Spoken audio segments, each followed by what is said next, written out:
So welcome back, guys. A few years noticed got this little Escort turbo in background. So it's coming for some work. Obligatory Trev brew. It came for some work. Came as a non-runner. Guy can't fix it. So I've got this week off. Got the 3 days off between Jubilee. So I thought I'll have a look at it. So let's spin around and have a look. So it is a Escort RS Turbo Cosy management conversion. Been done at Odd Kid Creations. Everything looks pretty good. One thing I've noticed with these is, if I can show you with a torch, the time you get the trigger wheel set up on, you can't get in to actually turn the crank. So really you have to drop the engine mount to get down, or you should never do them by the cam-bolt. But what I have done is, as you can see, I've removed all the plugs just to lower the compression. So I have done it. So I have checked all the cam timing. I've checked the phase sensor timing. I have had to adjust this phase sensor bracket so the reluctor picks up on these reluctors. Got the bottom to TDC. I did it caveman style, straight in, screwdriver, go to TDC. Check the bottom trigger wheel, that pointed perfectly down. Got this to TDC. Now the cam sensor on these conversions replicates the phase sensor. So on a Cosworth you have a cam sensor, and on the top you have a phase sensor. Now the phase sensor is in the bottom of a distributor, but when you're putting these onto these, you can't do that. So what they've done is basically replicated with a 2 lug sensor disc to pick up. So basically just replicates that. So without knowing on phase, on the sequential, it won't spark. So it needs to know in relation where it is, because these will run fully sequential. So any fully sequential setup, you need to know where the cam is. If you're running, say, batch fire setup, so say you put this on a DTA S40, you could essentially just roll with a cam sensor, crank sensor. What you do is you go into the ECU, you tell it basically where the crank sensor setting is, usually 60 to 90 degrees before top dead center, so then it gives the ECU time to fire before TDC.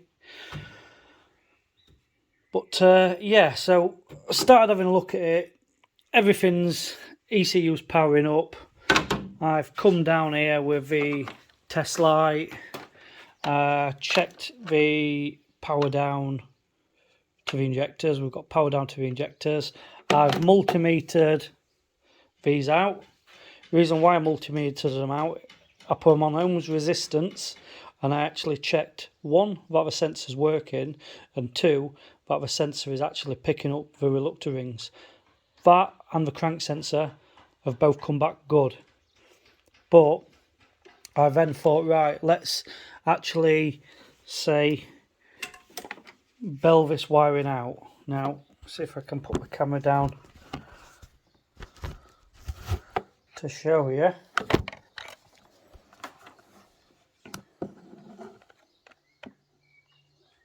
Not getting a signal on there. Not getting a signal. Alright, there we go. So we're getting an earth on there.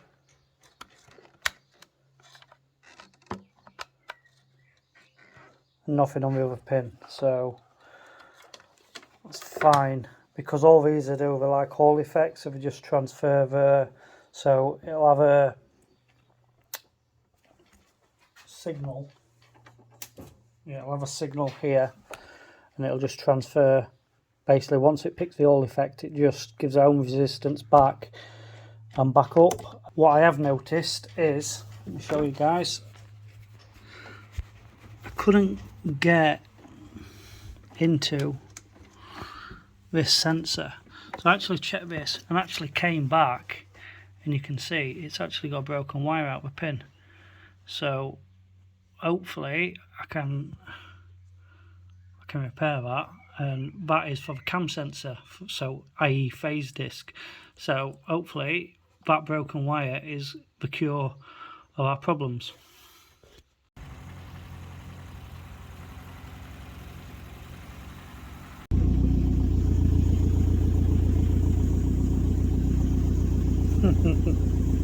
So this came as an unrunner, guys.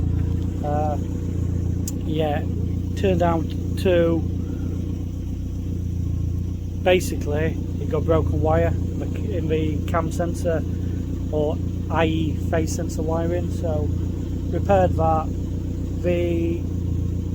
When you time these Cosworth management conversions up, the bottom trigger wheel needs to be pointing to the crank sensor at TDC on number 1. And when you get your phase disc has got 2 reluctor rings. So obviously you've sorted your cam timing on the engine, and then it needs to be 3 teeth before it gets to the sensor. So bottom on point at TDC, and the cam sensor 3 teeth on the timing belt before the reluctor lug runs and aligns with the cam sensor. So if you do that, they'll come into sync and run.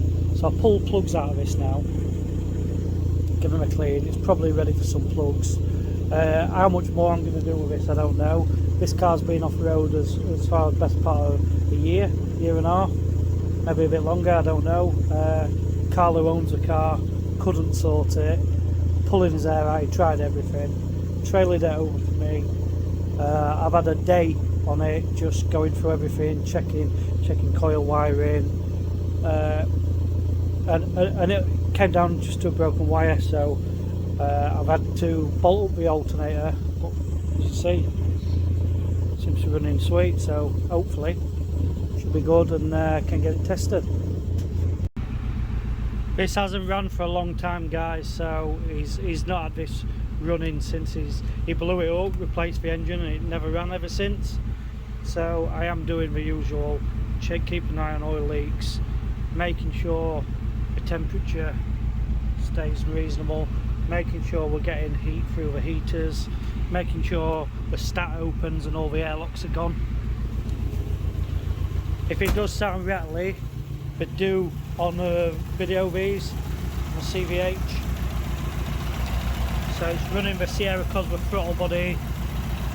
Do have a few bits of wiring to finish sorting back out.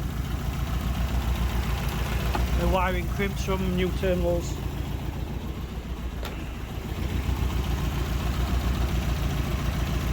But yeah, fairly happy with that. So that's thermostat housing. So that's red hot, I can feel that. Want to feel, yeah, thermostat's open, that's nice and hot. And then that'll link through the radiator and back out here. Yeah, it's lovely. Just a bit cold in here, but it's going to be.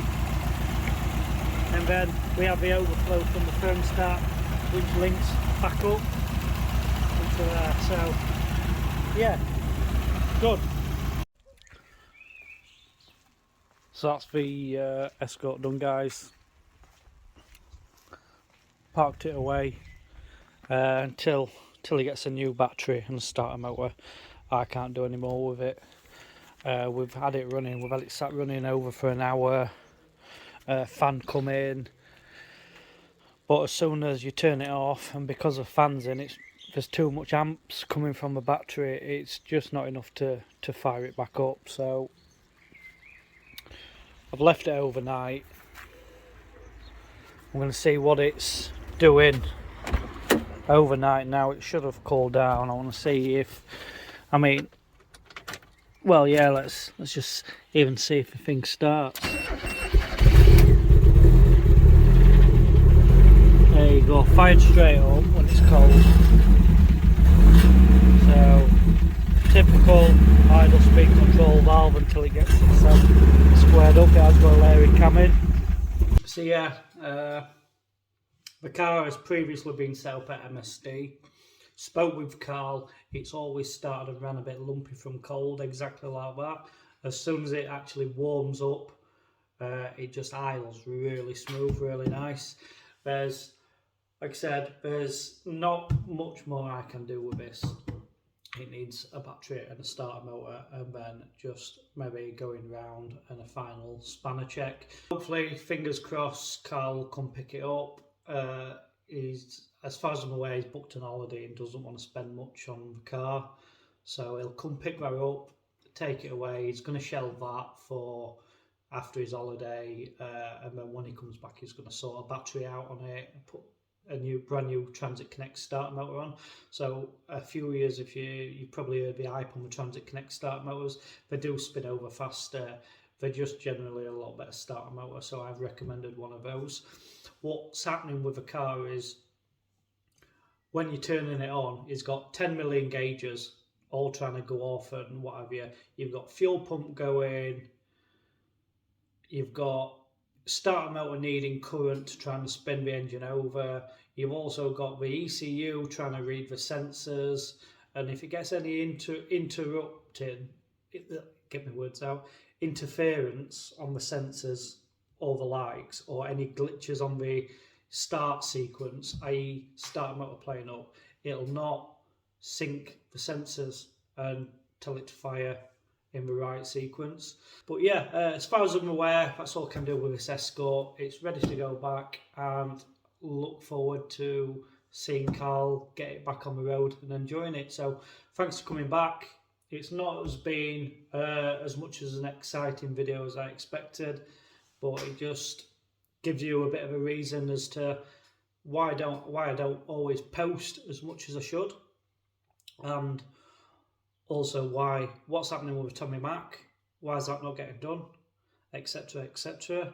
So this is why, because I end up with other people's cars that don't run, or I've got my nephew's moped engine which is blown up, and I've now got to rebuild that. So now I should be able to jump back on the Tommy Mac, but tune in the next couple of days. There's going to be some work happening on the Tommy Mac, so, and the yellow one, and you'll get to see what's happening there. So yeah, cheers for coming back, guys. Don't forget, like and subscribe, click that bell, get your notifications when I put another boring video like this, and I shall see you next time.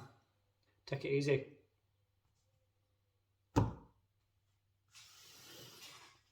But yeah, as far as I'm aware, that's all I can do with this Escort. It's ready to go back, and look forward to seeing Carl get it back on the road and enjoying it. So thanks for coming back. It's not as been as much as an exciting video as I expected, but it just gives you a bit of a reason as to why I don't always post as much as I should, and also what's happening with Tommy Mac, why is that not getting done, etc, etc.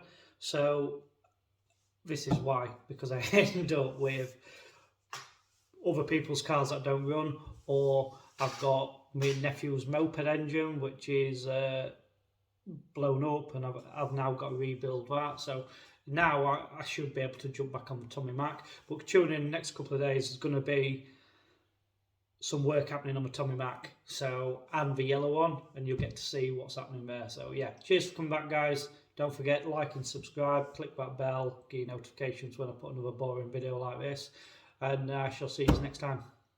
Take it easy.